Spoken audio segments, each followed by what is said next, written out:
I'm Shawn. And I'm Mike, and you're listening to Shawn and Mike Take a Hike.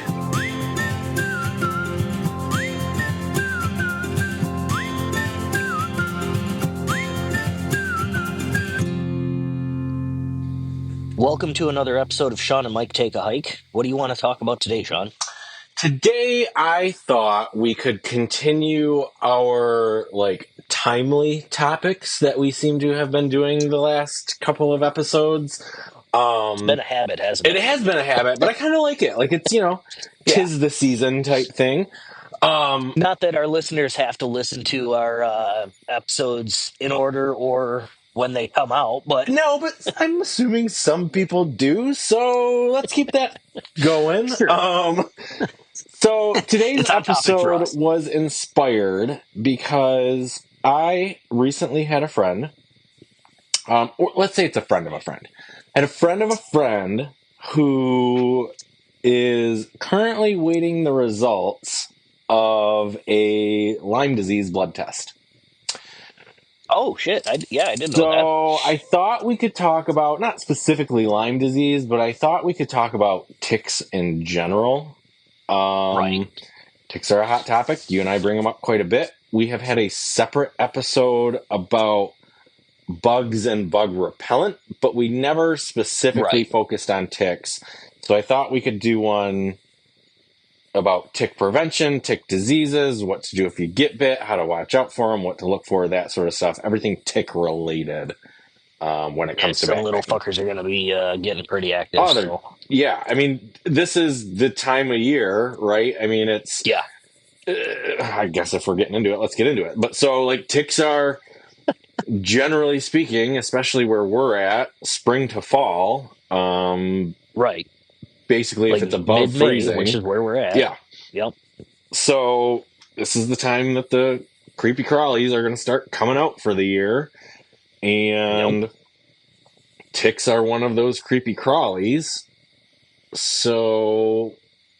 Yeah, where do you want to start with this one? Do you Man, I don't really know. We're so prepared. I know. Well, so let's talk about where ticks are. I mean, not geographically, because I think at this point, at least all over North America, they're pretty much freaking everywhere.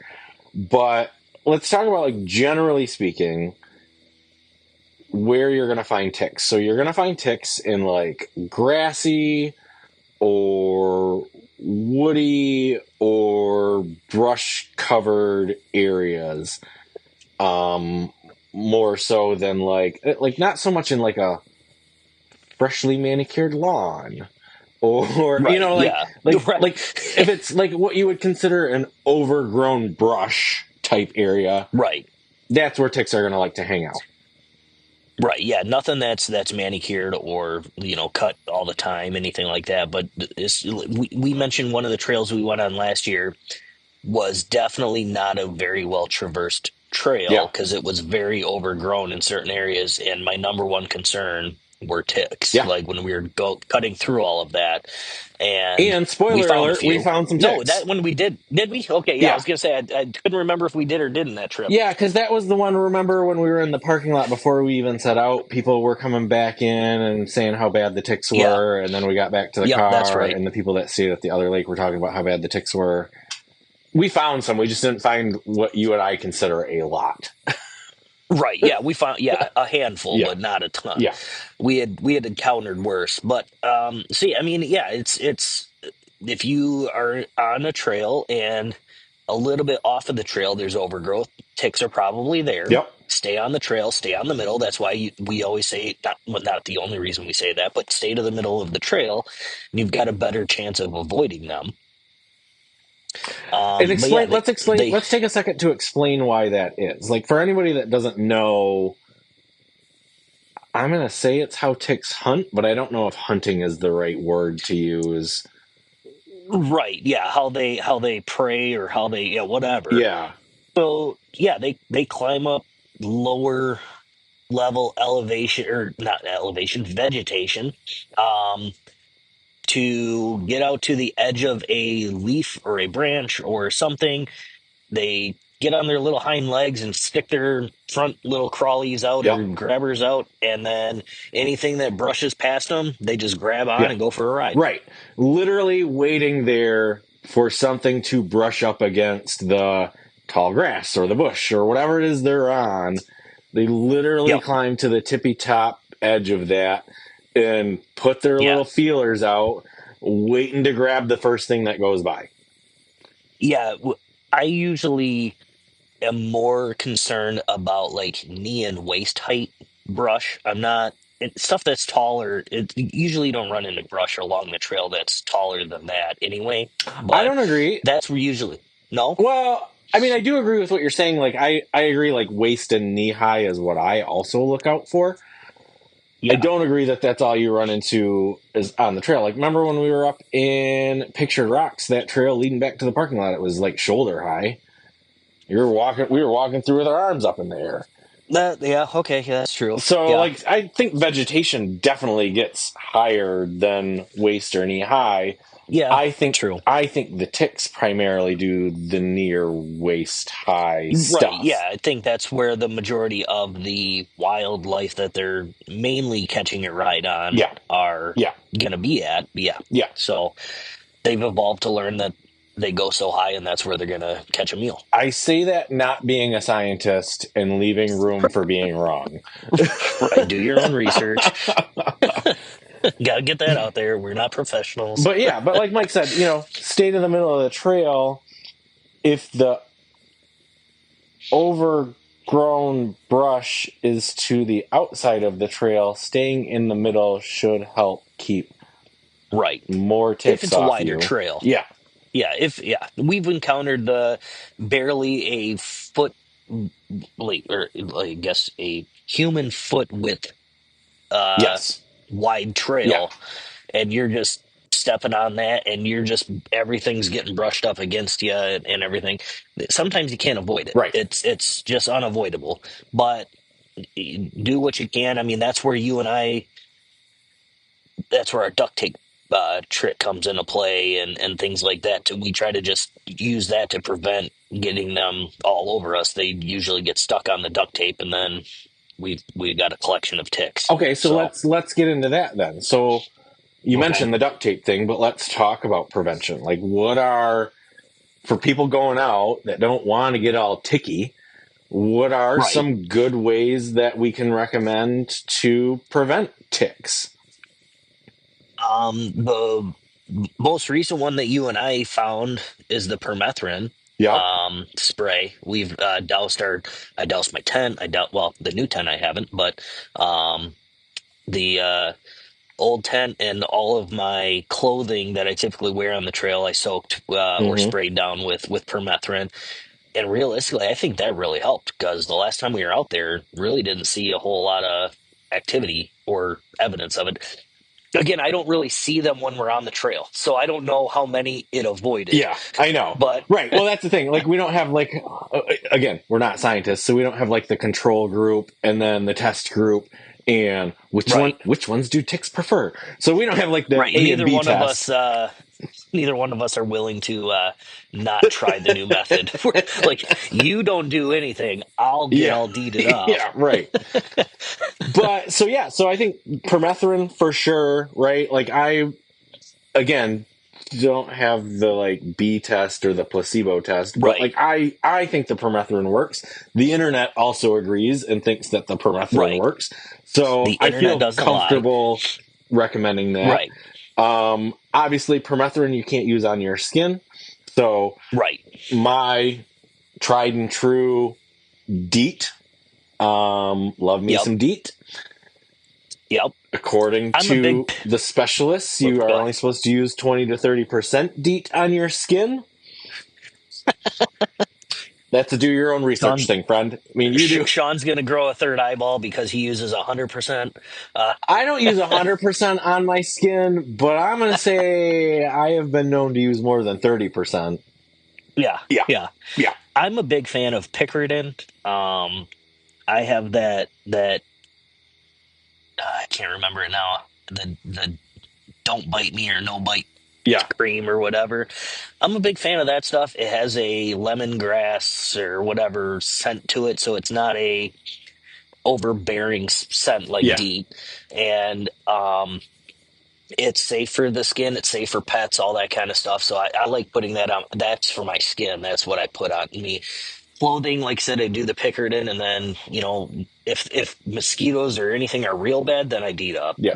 things like that. But yeah, But and so then let's talk about clothing specific things too. So I mean, treat your clothing and your gear. I definitely think that helps. But for then, sure. Yep. so you mentioned the duct tape thing, which for anybody that doesn't know or didn't listen to that episode, Mike and I, Yep. about upper calf, just below the knee, will wrap Yep. some duct tape around our legs inside out. So sticky side Yeah. out. Sticky side out. Yep. I don't know if I will say it works because we have found ticks stuck to it. That is the whole idea, is that if a tick is crawling up your leg, it will get to the duct tape and then stick to the duct tape and not be able to go any further.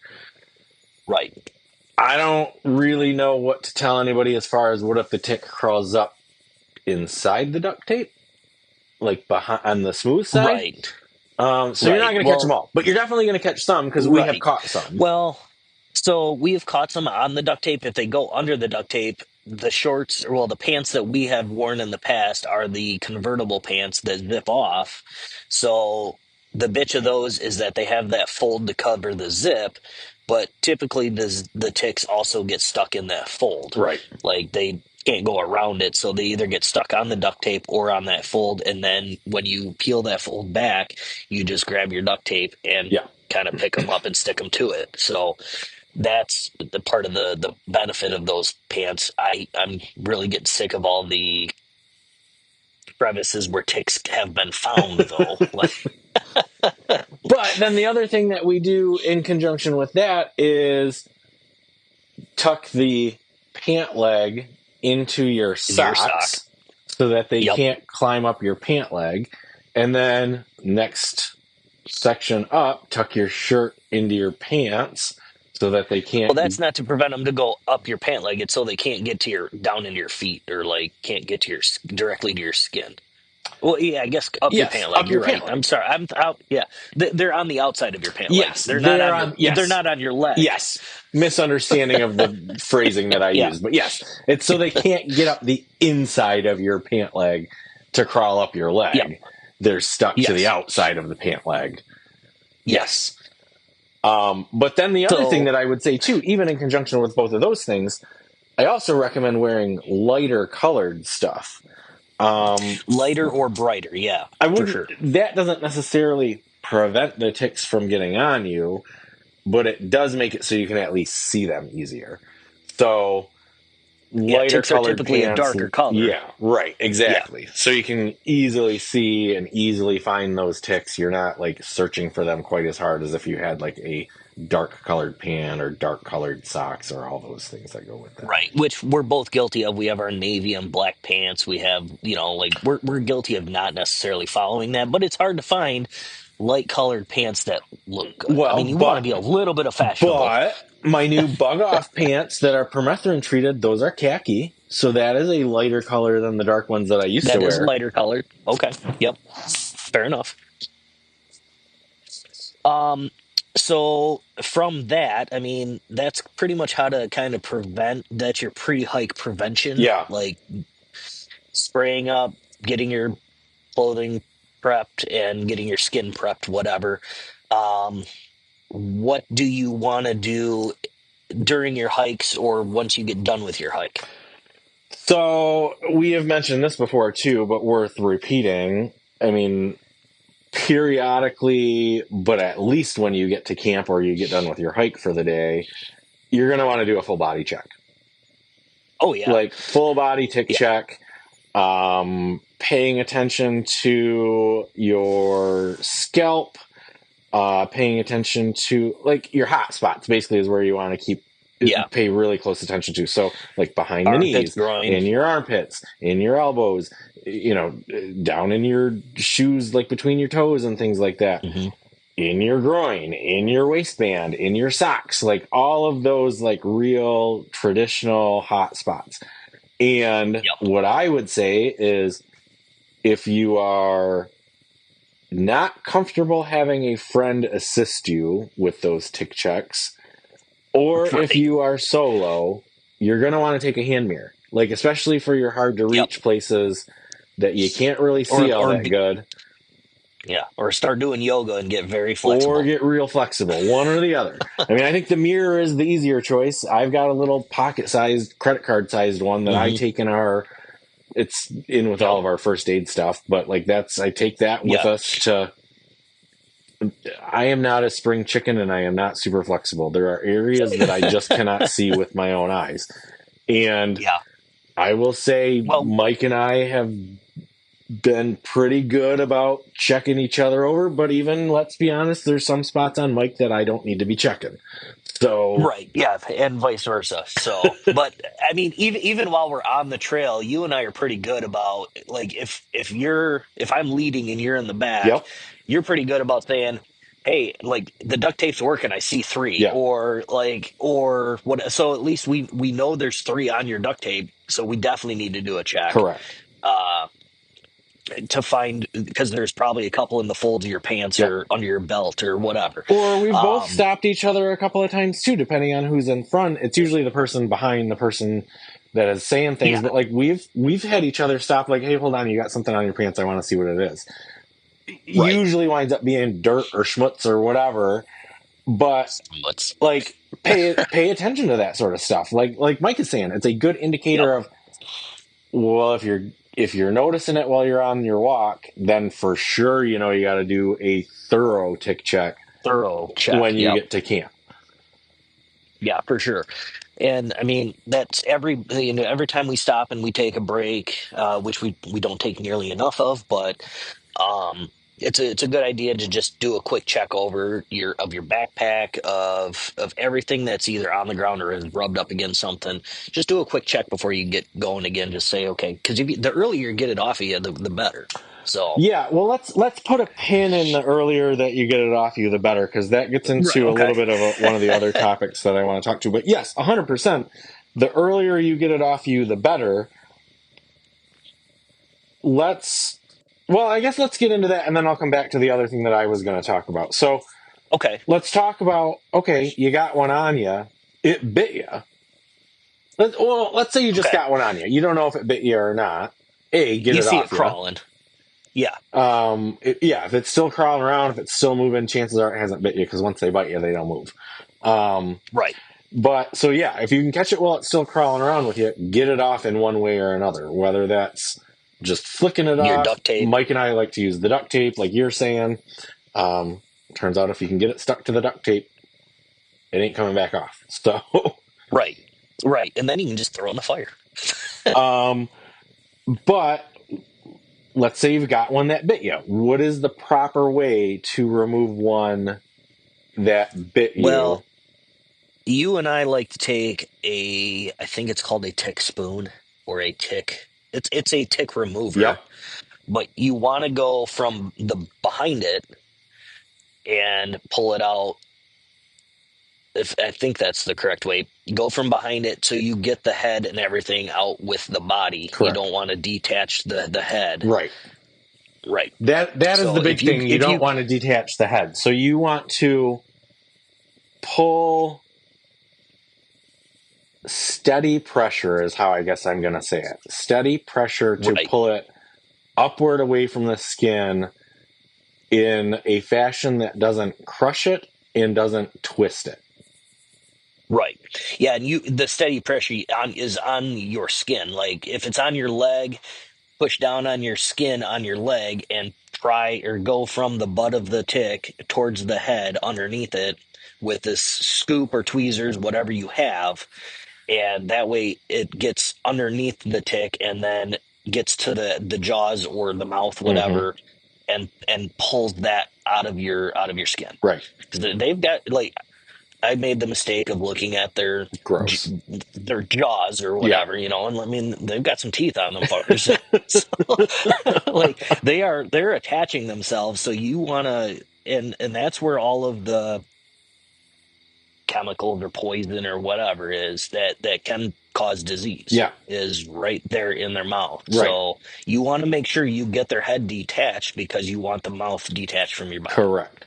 And then, to the best of your ability, which I know you're out in the woods, you don't necessarily have soap and water, but like if you've got sanitizer or alcohol wipes or something like that, you do want to clean the area that you removed it from to the best of your ability with what you have Right. out there to try Yeah. to keep from getting infected and to try to kill any bacteria or viruses that it might be trying to transmit to you. You want to clean that area as best you can. Mike and Yep. I like to, especially if the tick has bit us, save it. Like we will take a Ziploc bag, Yep. save that tick in there just in case. Like just in case you start feeling not well in some fashion or getting a weird rash around that bite or whatever. If you do need to seek medical attention, they're going to want to know what type of tick bit you. Well, Right. what better way than to have the tick right there with you that you Right. can, it was this one, you know? So, Yep.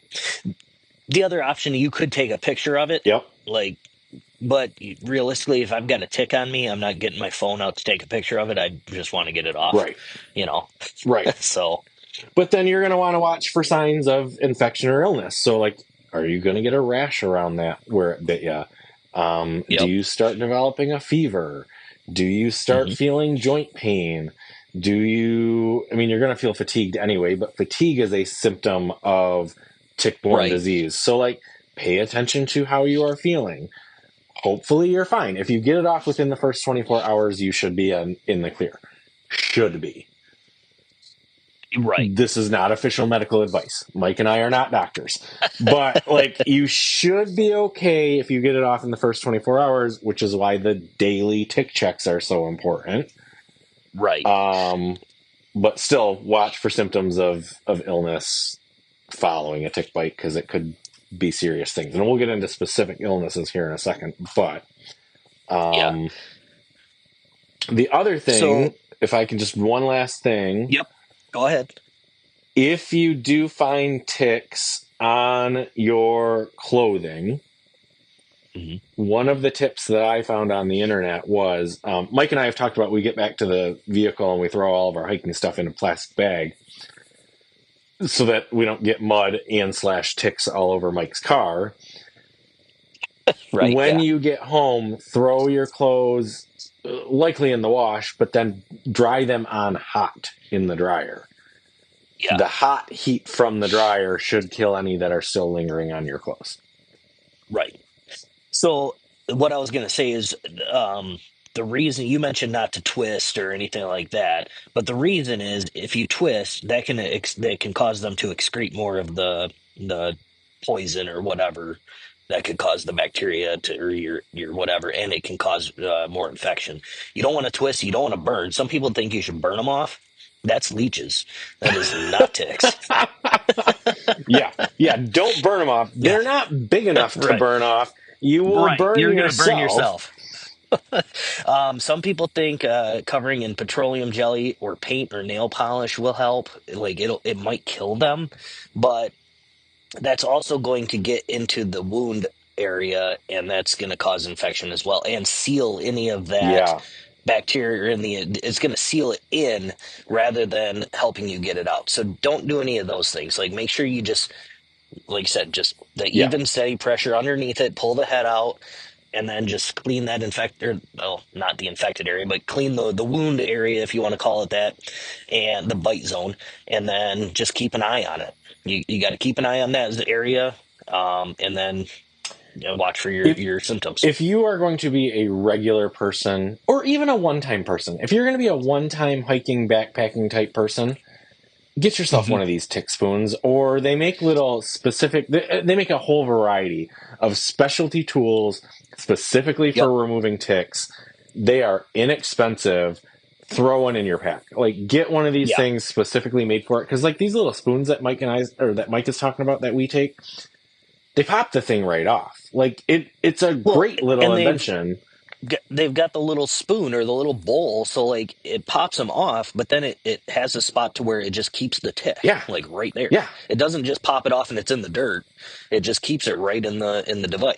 So It's a great little device. It's a cheap little plastic thing. They don't cost very much. Get one of those and throw it in your pack. they don't cost anything. Well, I mean, they cost something, but they don't cost much, and they barely weigh anything. Right. Like and they take up no space. You're doing yourself a disservice if you don't have one. Yeah. Maybe we'll put a link to that one of those on our website. Yeah, let's do that. We'll put a link to one of Yep. those in the episode description on our website Mhm. and possibly on the gear page if I can find a link for a good one. But we'll at least put a picture of what Yeah. we're talking about Yeah, for sure. so that people can see what it is. Okay, so Um, then let's pretend you had one on you and okay. you removed it. Yep. When do you think is the right time to seek medical attention? Well, if you encounter any of those symptoms, like you said, if you end up with fever, chills, the headache, muscle joint Mm-hmm. pain, anything like that, like you said, you're going to be fatigued from hiking all day. But if it's extra fatigue, anything like that, or lasting fatigue, even Mm-hmm. like after you get back, you're done with your recovery, all that stuff. In some cases, if you develop a rash, Yeah. or a hot spot around the infected area, like if that just feels warm to the touch, then that definitely go seek medical attention. If you have any kind of rash, especially the bullseye rash, Yep. um, you definitely want to seek medical attention. I mean, I'm not going to say don't be a baby about it, but if it's the first time you've ever been bit by a tick and you're freaking out a little bit, if it's going to put your mind at ease just to go to ReadyMed or whatever, go to ReadyMed. They're not going to turn you away, but I mean, you're going to pay out of pocket for Yeah. whatever you got to pay for. But like, but if it puts your mind at ease because you got bit by a tick and it might be your first time, then sure. I'm not gonna make fun of anybody for going to the ER, or well, maybe the ER. But if you go to ReadyMed for it, then that's fine. Well, so Or call your doctor and say, what should I do? so here's the thing. So I saw a post on Facebook the other day Okay. of somebody put on there, well, I found a tick on me, so went to the Ready Med. Oh And I yeah, I did thought to see this one too. myself, I'm like, I feel like that's excessive. Like, I don't know as though just because you find a tick on you that you should go to the Ready Med. Well, So, did they just find it on them or did it bite them? Like that's the question. They um, said it was on them. I guess I might be misquoting. Maybe it said Okay, got but bit by like, one. Regardless, it made me think like I don't feel like I would go to the Ready Med. So I happen to know a couple of people in like the medical field adjacent. mhm, Um, yeah, so I asked one of them. I says, "Am I wrong? Like, if I get bit by a tick, is the right thing to do is to go to Ready Med?" And the response was, "Yeah, kinda. Like, yeah, it doesn't hurt. Like if you have the right, means to go to ReadyMed and you have the funds, especially here in America where healthcare is not free, if you have the funds and you can afford to go, apparently it is not wrong to go. Like it is actually somewhat encouraged by the medical professionals to rather be safe than sorry. Um, yeah, for sure. Because once you start the symptoms of Lyme's, there's no cure for it. right. Like, if they can get you, if they can catch it and get you on treatment, like it, all the treatment does is kind of keep it at bay. Yeah. It doesn't get rid of Right. it, but it keeps it at bay. And if it keeps it at bay before it gets really bad, then that's better Yeah. than not. So, So yeah, so use your own judgment on if you should yeah, go to seek medical attention, but I would err on the side of yes versus err on the side of no. right, yeah, for sure. And if all you do, if it's crawling on you, even if it's crawling on your skin, it hasn't bit you. Because once it bites you, they stay. Right. So if it's just crawling on you and you get it off before it bites you, you're fine. If you don't see anything that's in you, then that's fine. To my knowledge, I've only been bitten by two. well, I guess I've only been bitten by two because I would have found it. Hopefully. Had I hopefully I would have found it, but um, but both were within an hour of two of being in the woods or in the brush where I Yeah. Yeah. was, and used the proper procedure to get it off. And I didn't seek medical attention right then and there because we were camping and out in the middle of nowhere and didn't want to ruin my fun. So I just said it wasn't on me for that long. I should be good. Yeah. So I'll keep an eye on it. If you don't know how long, especially if you don't know how long it's been there, Yeah. that's when you should seek medical Yes. attention. So, All right. So then we've kind of been dancing around it, but let's talk about like some tick-borne diseases. Like, what are our options as far as that goes? well, I'm glad you brought that up because I have that. So it depends on the type of tick. Michigan, we primarily have the black-legged, or I think those are the deer Yep. ticks. We have the American dog ticks, and we also have the Lone Star ticks. Yep. The deer ticks or the black-legged ticks, typically those are Lyme disease carriers. Hmm. And then a couple that I can't pronounce because they haven't taken them out of not They haven't given them a Italian common or name. whatever. Or, yeah, not Latin. But so those ticks are typically mostly active from my research April to June and then September to October. So basically all summer. Yeah. Um, they're in leaf litter, shaded forest, edges, tall grass, like all that kind of stuff. Hmm. But they're the primary carriers of the Lyme disease. The American dog tick is usually May to July, so early summer. Um, there again, the grassy trails and road edges. They've got the Rocky Mountain spotted fever, um, which I don't think the dog ticks are as prevalent in I Michigan. don't think they are I as. know they're, yeah, I mean, the ones that you and but the I lone, mostly see are the deer ticks. yeah, yeah. I think we've seen a Lone Star Yep. tick. Um, those are usually late spring and early summer. And those have, So those are the I'm ones not with even the going to alpha try it. gal. Yeah, the alpha gal, the erychloroiosis. I'm not even, yep, Yeah, I I tried don't. it. It's I'm alpha done. gal. Which, for anybody that doesn't know what alpha gal, this is like Mike's worst nightmare. So we've mentioned before that Mike is a meat and potatoes type of guy. Alpha gal Yep. is the one that gives people an allergy to red meat. Yeah, I'd have to be a pork and chicken Yeah, person. Pork and poultry. like get violently ill if they eat red meat if they get this alpha gal Yeah. syndrome, which is I'll be crazy real to me pissed that if I that can't isn't have a even ribeye a anymore. thing. But Yeah. yeah, I'd be so pissed if I can't have a ribeye one of anymore. the Oh my reasons that God. Mike and I do the tick checks every single day. Yep. So pissed. But But yeah, so I mean, one of the things that I guess I just want to mention while we're talking about these diseases and talking about the different tick types and stuff like that, for anybody that doesn't know, the CDC has an awesome online tick tracker type tool that they keep track of where are these different variants of ticks in the United States. Where have there been diseases that are associated with these ticks found?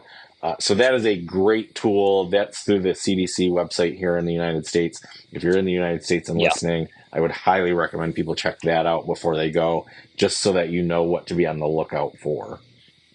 for sure.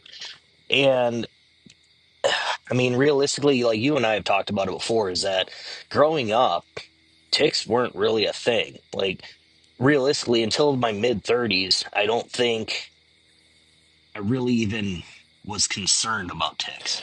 I You know? feel like we had, like in lower peninsula, I feel like we had um, deer ticks even when we were younger.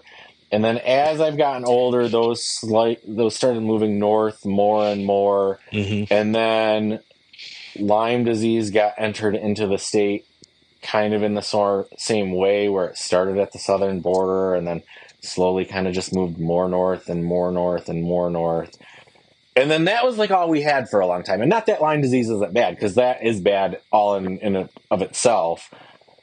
Right. But then we start getting these other ticks coming into the state, and now they're just freaking everywhere, and the winters aren't bad enough to kill them off. So here in Michigan, at least, it's a new thing. It's a hot topic. Mike and I are very not super happy about it. So if you're in an area of the country or area of the world where this is like common, sorry, it's new to Mike and I, and we're still mad about it. It's new to us. It's like, damn it, we had another mild winter. I mean, don't get me wrong. I don't mind a mild winter. I don't want it like freezing cold, but at the same time, that helps keep the populations lower. Right. Right. So, I think that's pretty much all I have on my notes, other than just, I mean, do your due diligence and, plan accordingly where you're going. I can't recommend the permethrin enough, like on your clothing. Like, I really think that's been a really good preventer for us too. I can't recommend that enough, and I can't promote enough the importance of doing tick checks at the end of the day, every single day. Yep. I really think those are the key. Well, and I guess obviously, yes, do your bodily tick checks, but we've found ticks crawling on our tents. Right. Like, make sure if your tent, if you've got them crawling on your tent after you got to camp and you're set up, usually means you've got a nest somewhere and they're just trying to get to the elevation that they want to be at, so something they can go find something to latch onto. So if you see that, maybe move your tent. Yeah. Or at least keep track of how many you're seeing. If you're seeing more than a couple in an hour or more, then definitely move and really do a tick check of all of your gear.